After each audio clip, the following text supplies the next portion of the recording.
So I'm 17. I'm walking my girlfriend, who is my wife now, down the avenue. I'm walking her home. It's about 11:30 at night.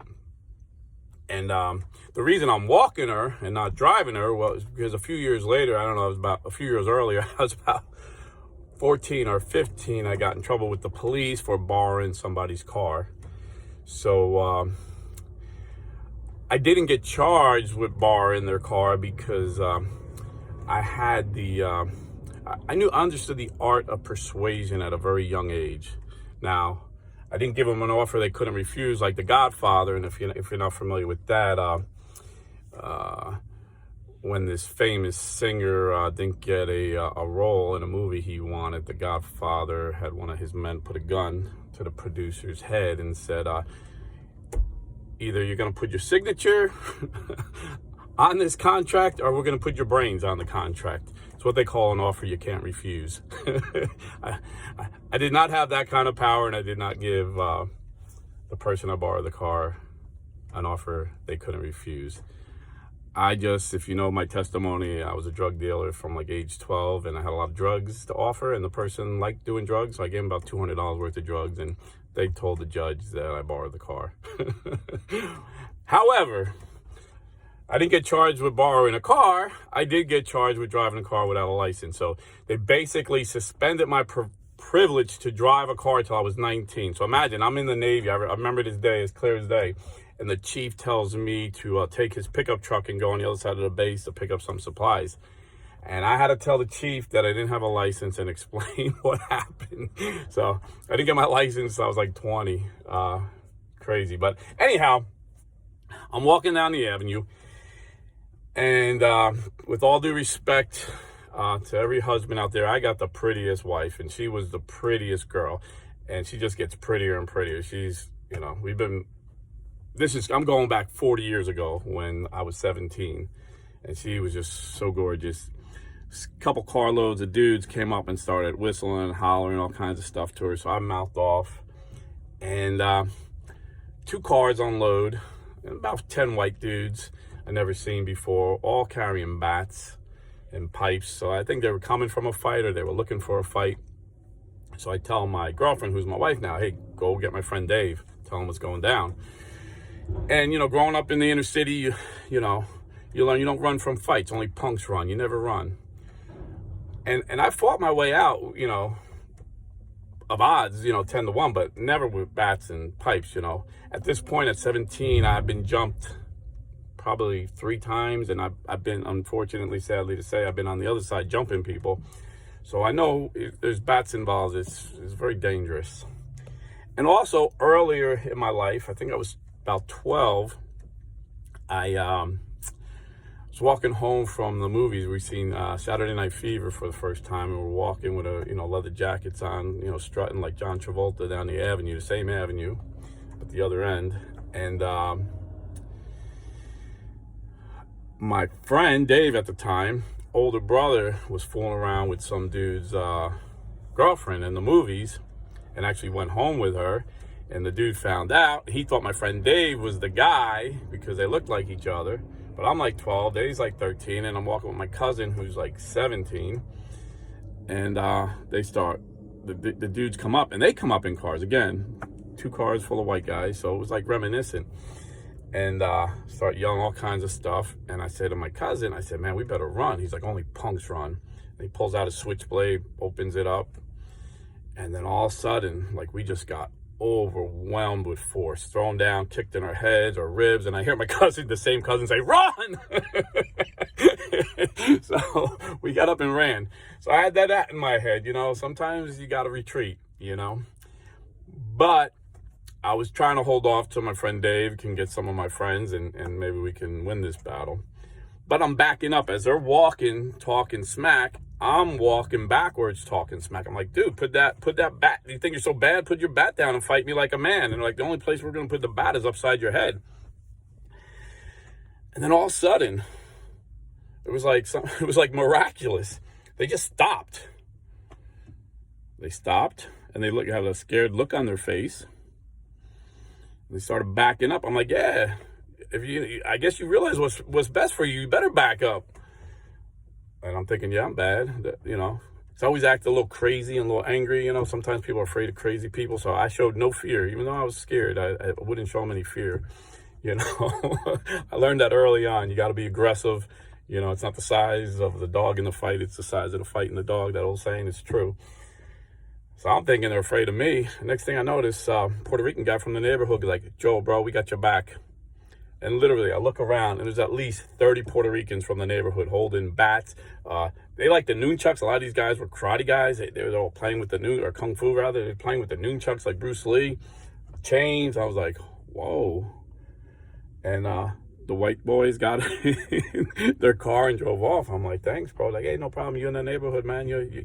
We look out for each other in the neighborhood. I'm like, thanks, man. I remember that. I remember you. I remember all you guys. And it's funny because I lived in the apartment building all white people lived there. And across the street, for some reason, all these Puerto Ricans migrated, and the whole building was filled with Puerto Ricans. And I really had nothing against them, but I didn't speak Spanish, and I didn't really, I'd be like, hey, what's up? And that was it. I never hung out with them. I had my own group of friends I hung out with. And then, I don't know, maybe a few weeks later, I walked my girlfriend home, my wife now 40 years, or 37 years, but it was 40 years from there. We got married when we were 19. So, or 20, I don't know. I've been married 37, 38 years. But, so I walked her home, and again, it's late at night, maybe like midnight, and I'm walking up this dark street, and I seen a few biker dudes I knew.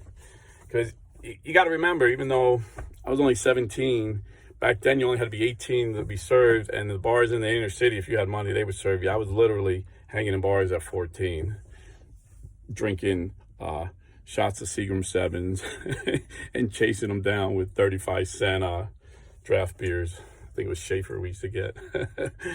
But, so I knew a lot of these biker dudes from the bars, shoot pool with them or whatever. And they were a tough crowd. I mean, they were like legitimate 1%ers. And I seen them, and like, hey, Rob, help us out. We're gonna jack up these Puerto Ricans and take their money.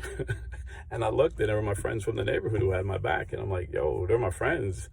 I love you, dude, but if this throws down, you're gonna be the one getting jacked up because I'm gonna be on their side. I'm like, they're your friends? All right, cool, that's cool. And the guys they had didn't even speak English. They had no idea what was going on. They just looked nervous, and I just went like, gave them a thumbs up, you're good. And I walked them back, because I lived across the street, so I just walked back with them. And, so I always had this, this sense of loyalty to people that were loyal to me, and I don't care who you are, you showed your loyalty to me, So, I tell you this because last night we had a thing at a church what we call Encounter. We have once a month, and we have, really great praise and worship, and we just ask the Holy Spirit to flow. And, I'm praying in the Spirit, praying with my mind, and then our Father brings out the Eucharist for us to adore, and they just ask us to be silent and tell Jesus how much we love him and worship him. And as I'm telling him last night how much I love him and I adore him, I'm getting thoughts, memories of how he's blessed me. You see, I guess it was going back like 17 years now. I was still a Protestant Christian, protesting the Catholic Church. But the churches I was in down here in Florida, I just couldn't find a right fit. I mean, I got along with people that I thought they were good guys. They even let me preach, when I got to know the pastors, and when they needed time off, they would let me preach. And but then all of a sudden, like these churches I would go to, all these pastors were starting new churches, and then they would hire people, and they would give you the resume, and I was like, it just seems like these guys are businessmen. They they're like entrepreneurs. They don't seem like pastors. And I just kind of like didn't feel rooted, and there was no root because they didn't have apostolic succession. I didn't understand that back then, but there was no root. These people would go to college, get the degree in divinity or theology, and then they start a church, or they go work at a church for a couple of years and then start their own, and Central Florida was growing, so they were all successful. They all have successful churches all around Central Florida. And I was never really rooted in. And then, I started working. I had to work a lot. I had 5 small kids. My wife was homeschooling, so I'm working. And long story short, I ended up working like 7 days a week. We stopped going to church. And, it's like the frog in the boiling water. You jump in boiling water, you're going to jump out. But you go in cool water and you warm it up slowly and slowly before you know it's boiling. Next thing I know, it's boiling. And my wife and I are back to our old ways, partying, going to bars, arguing and fighting. And next thing you know, this girl that I absolutely adored, my best friend since I'm 12 years old, tells me, I love you, but I'm not in love with you anymore. And we separate. She wants a separation. And it was just like the most painful thing I ever experienced. I've experienced in deaths of loved ones that didn't hurt as much. It was like a knife in my heart. And I talked to other friends, that I'm like, man, I'm married for 20 years, got 5 kids. I don't understand. This is bizarre. And I had like 4 Christian friends. The same exact thing happened. And they're like, basically said, you're not going to change her. You need to move on. And like my whole world was crushed, and everybody else is walking around laughing, praising the Lord, talking about the joy of the Lord. And I'm like, does anybody realize that the world is ending? I was in such a crisis state, and there was no roots. There was no church to go to. There was nowhere to go. But I prayed hard. I'm like, Lord, I need a miracle. Lord, I need a miracle. And then some people from the neighborhood came up to me that I'd never seen.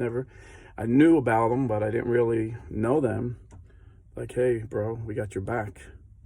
And I looked around, and I seen a cloud of witnesses, all the saints of old, Abraham, Isaac, Jacob, St. Peter, St. Paul, St. Augustine, Saint Athanasius, St. Lucy.